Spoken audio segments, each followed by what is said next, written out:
Okay, so guys, here's what we're going to do. We're going to get this party started. As people come in, we'll keep them going. Wells and I are doing something fun here. We're going to, number one, my name is Adam Roach. I am the founder of the I Love Coaching Company and a fun and true believer in real estate and growth in humanness, if you will. And I've known Mr. Jon Wells now for, what we got, like six years at least? At least. 6 years, from green behind the ears now to multi-billionaire. Oh, yeah. And we've recently connected again in the investment space, and his wealth of knowledge that I've learned from him, I just couldn't hold to myself, and I wanted to share it with everybody else. But what we're going to do today, and Wells, I'll have you introduce yourself in a second. What we're going to do today is we are putting on a class. John's going to be the teacher, the coach in that class starting next Tuesday. And we want to give everybody a little sneak peek about what that class is going to be about, but also what our limiting beliefs were before we jumped into investing in multifamily, so that you can understand a little bit what the class is going to be and also understand how simple human we even are when it comes to those types of investing. So, Wells, who are you? You're born, and then what happened? Yeah. Jon Wells, originally from Dayton, Ohio, bought my first single family house in my 20s as a rental, my first investment home. Worked as in big box retail for about 10 years, as worked my way up into management and got stuck on the corporate ladder somewhere. Thank God I found real estate sales, was still successful in that, and selling houses. And then we are also multifamily syndicators. So we take down 100 unit plus apartment complexes all across the country. Mm-hmm. Yeah. So let's jump into that real quick. We've got a nice intimate group here, Wells. Mm-hmm. Let's talk about our first investment. So I think my first investment was 2003 in a single family in an area just 30 miles north of Los Angeles, in an area called Valencia, California. And that's where I cut my teeth on real estate investing in single family at the time, because that's really all that I knew, and loved it. Scared the entire time because I was playing with a lot of money, it felt like, though it sure was a great cash flow opportunity and a good way to cut my teeth, only to be caught with a little bit of my pants down in an area called 2008, 2009, when the market came crashing down. But we got out of it. So talk to us about your single family investing and then transition into multifamily. Yeah, so single family, I bought a house right outside Dayton, Ohio with a partner.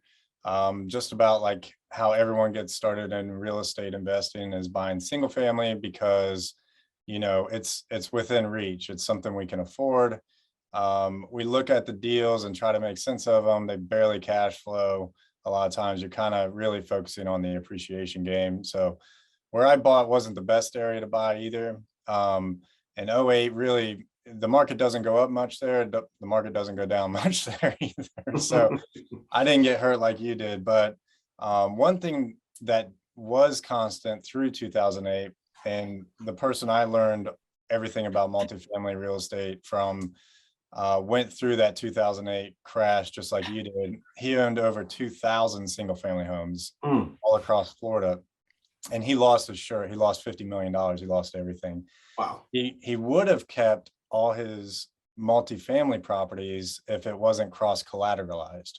So his big aha was all the multifamily deals continued to cash flow and were self-sustaining.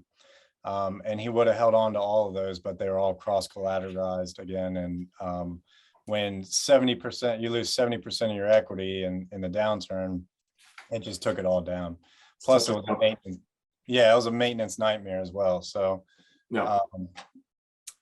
Anyway, did I answer your question there? Yeah, you did. Now let's transition into multifamily. So I started hearing of multifamily back in 2013 is when I started hearing about it, when I joined a group called Go Abundance.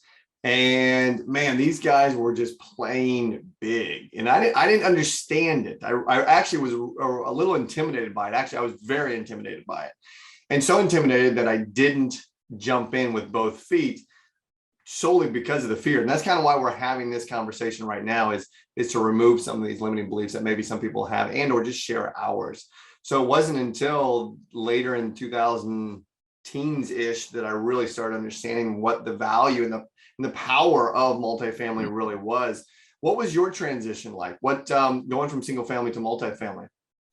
Yeah, so I heard another coach or a mentor that I look up to say the least amount of doors you should buy is 30 or 60, 64, I think he said. Mm-hmm.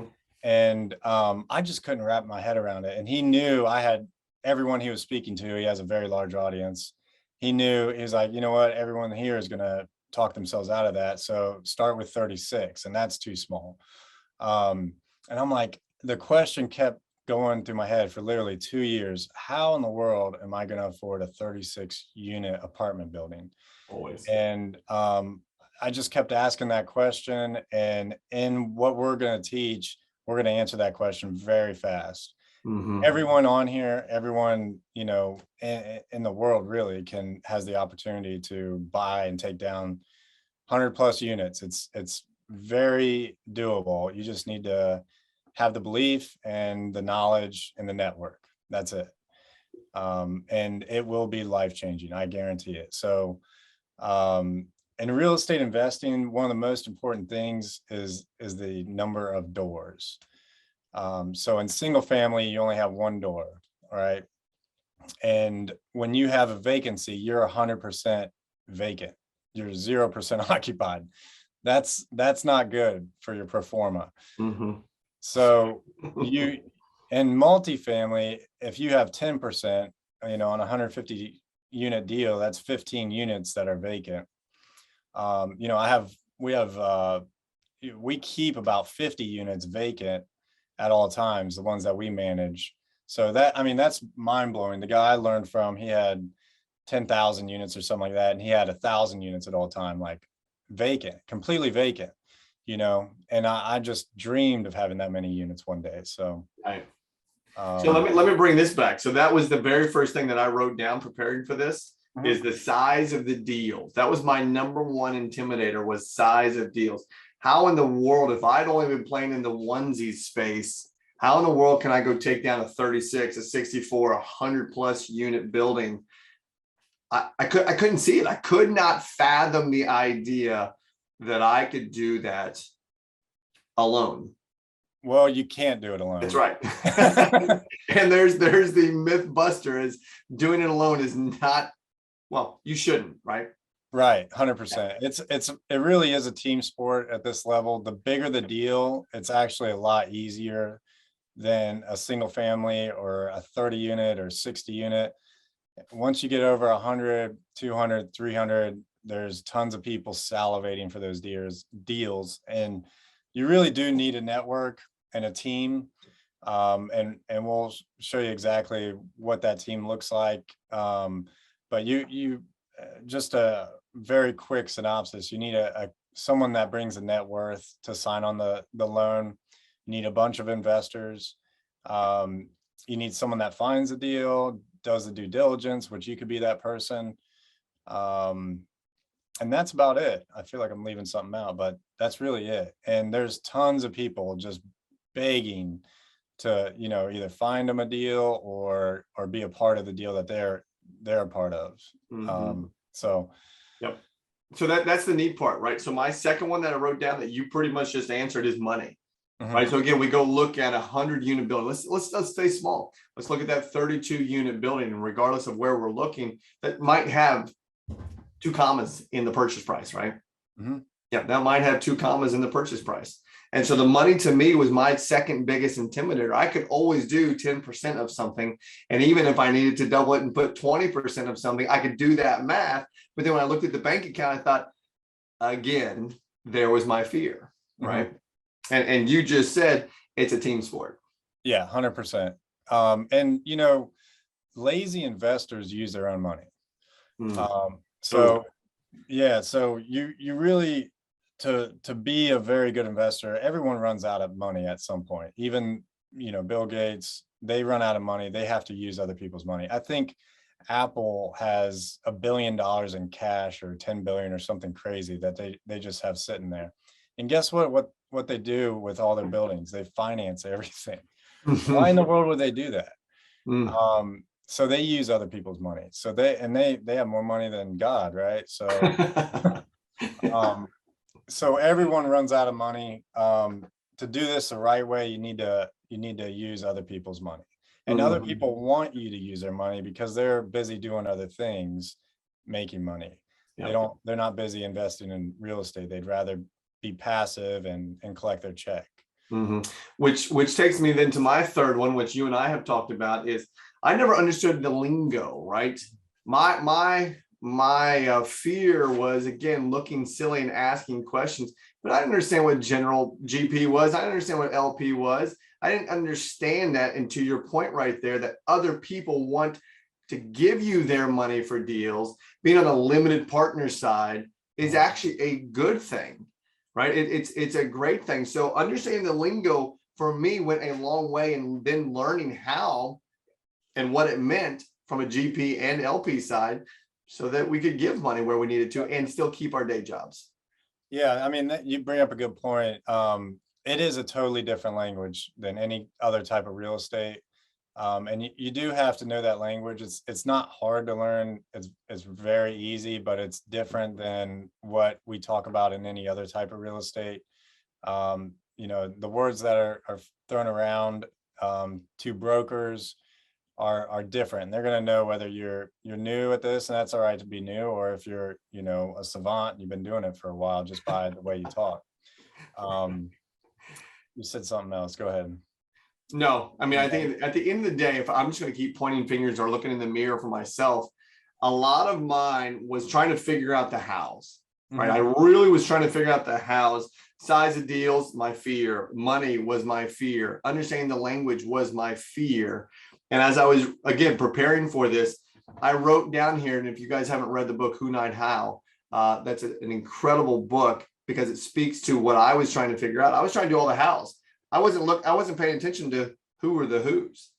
And the who's in this game, if we're jumping into solution mode, is all that matters. That's one of the reasons why you and I are in business together, is because you were a who that, number one, I trusted. And number two, I knew from a due diligence standpoint, you were doing it.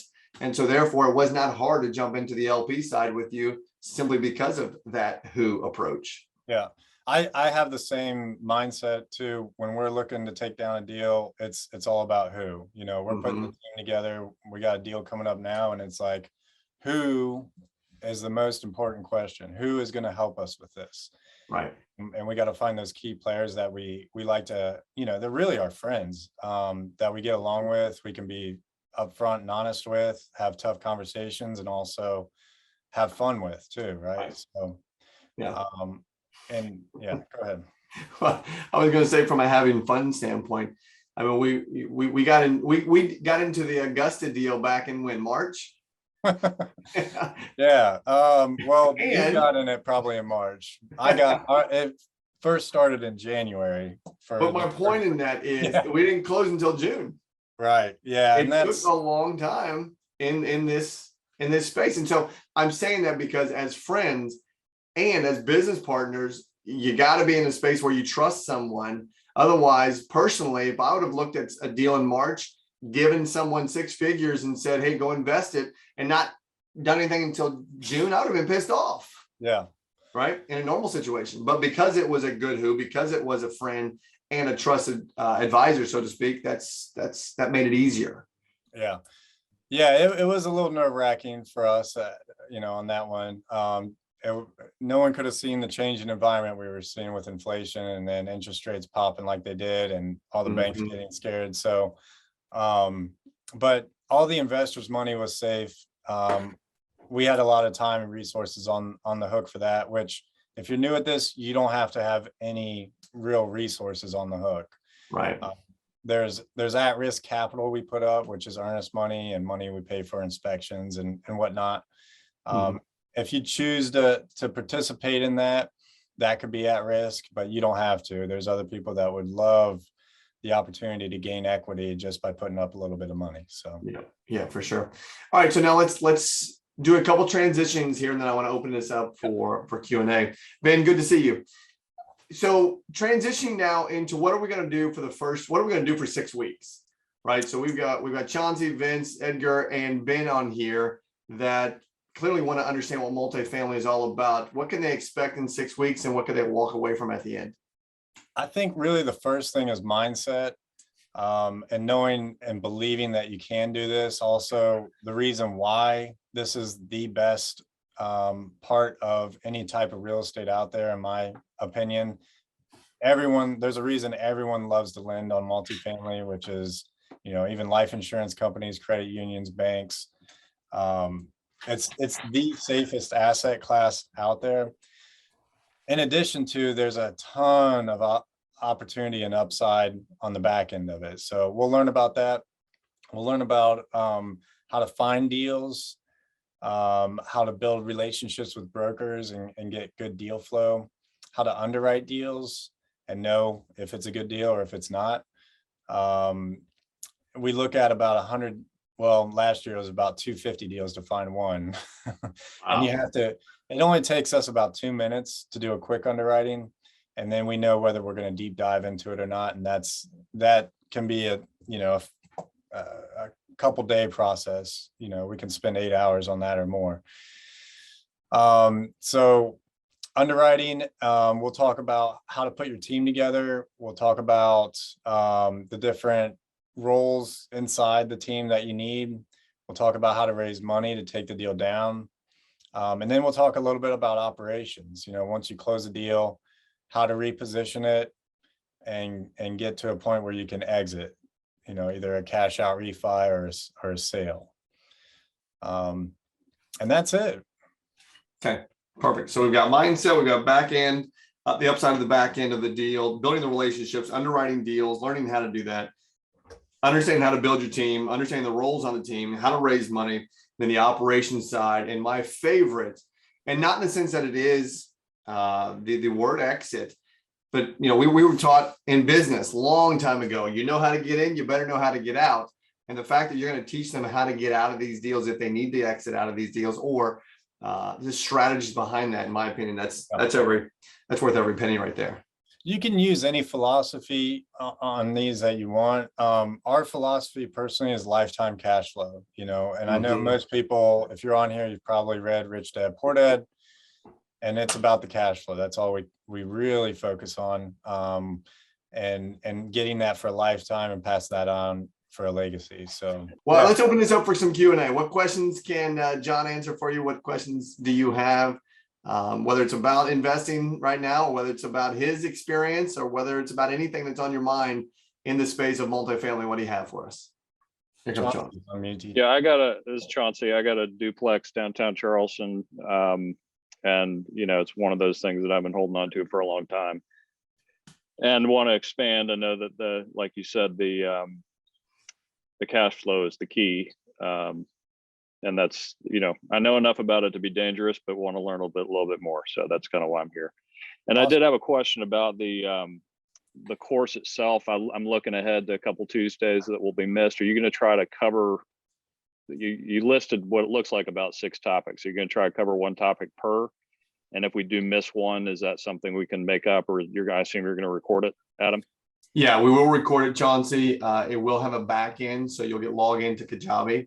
And okay. All those will live there forever. If Wells has any downloadables, those will live there forever as well. Great. And at the same time, again, this course will be yours. If you intend on sharing it with anybody, like an investor partner or anybody, it's yours. So it's the knowledge will be there in forever. Okay, great. Until I stop paying the Kajabi bill. Yeah. Good question though. And there'll be a ton of downloadables. So there'll be everything I use, all kinds of templates for letters of intent, purchase sale agreements, all our underwriting tools we use. I'll give away everything we got. So that's awesome. Anything else? Vince, Edgar, Ben? Any other questions?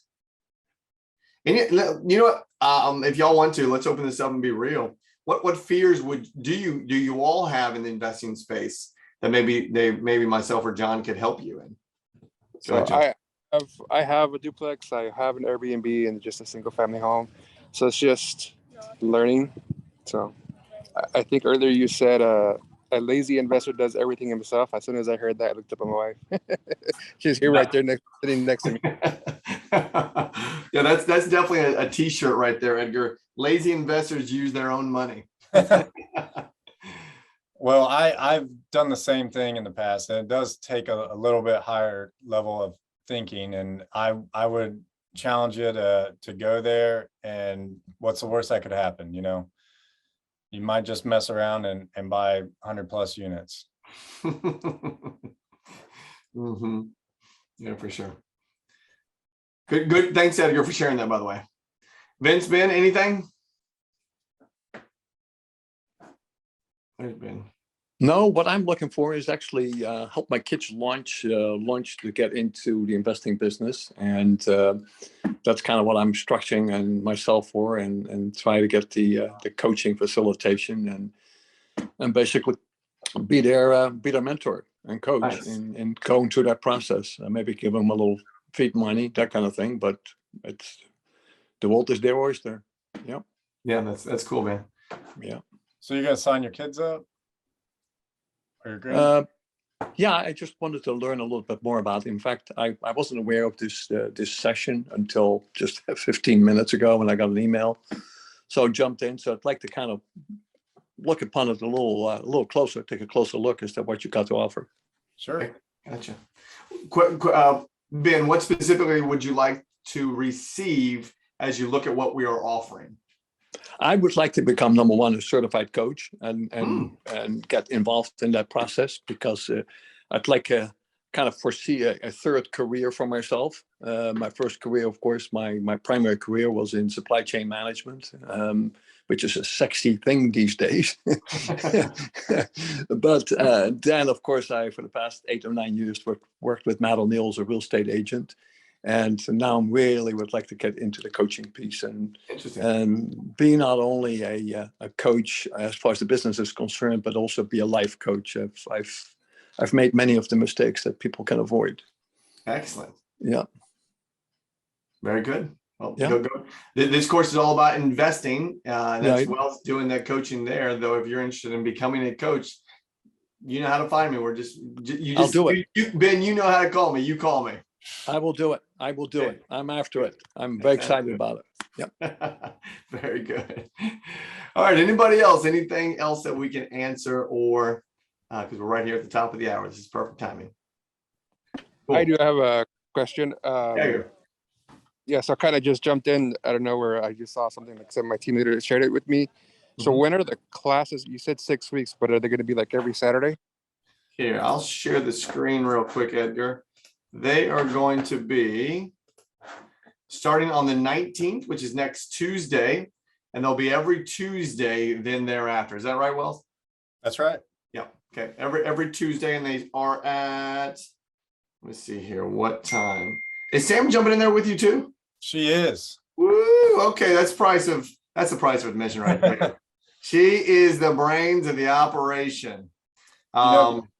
This is going to work perfect, because we do have a deal that we are under contract with on 170 units in Atlanta. And if you guys want, you're welcome to join us through the due diligence and actually be on site for these things. So you'll get exclusive behind the scenes access to everything. Open window, open door. That's cool. Here's what Wells was offering in it. So 6-week course, lifetime access, Chauncey, to the playbacks there, on the go learning, desktop and mobile. It will be every Tuesday. I can't remember the time. Wells, do you remember the time? I got it in my calendar. Okay. So as Jonathan said, all of his back end documentation, and then even a free 30-minute coaching call with him and Sam is part of the registration. So this is, again, we're doing this from a value add standpoint for those that want to invest. I know all the people that I coach are all in that space of wanting to grow more than just their current vertical income. And this to me is priceless. Yep. It's 9:30 on Tuesday Eastern time. 9:30. Gotcha. So Edgar, 8:30 your time, 9:30 every Eastern time, Tuesday for 6 weeks. Cool. All right, everybody. That's all we have. Mr. Wells, thank you for your time today. Hey, thanks for coming. I really appreciate y'all coming and hope to see you in there. Absolutely. So remember, go to masterofmultifamily.com, go register events. You can open this up to your market center if you want to. If you want to make that a fun class every Tuesday at 9:30 Eastern time, they're for 1 hour, right, John? That's right. Okay. 1 hour, do it, and we'll have fun. Okay. All right. So Thank you, guys. Thanks, everybody. Appreciate you. See you.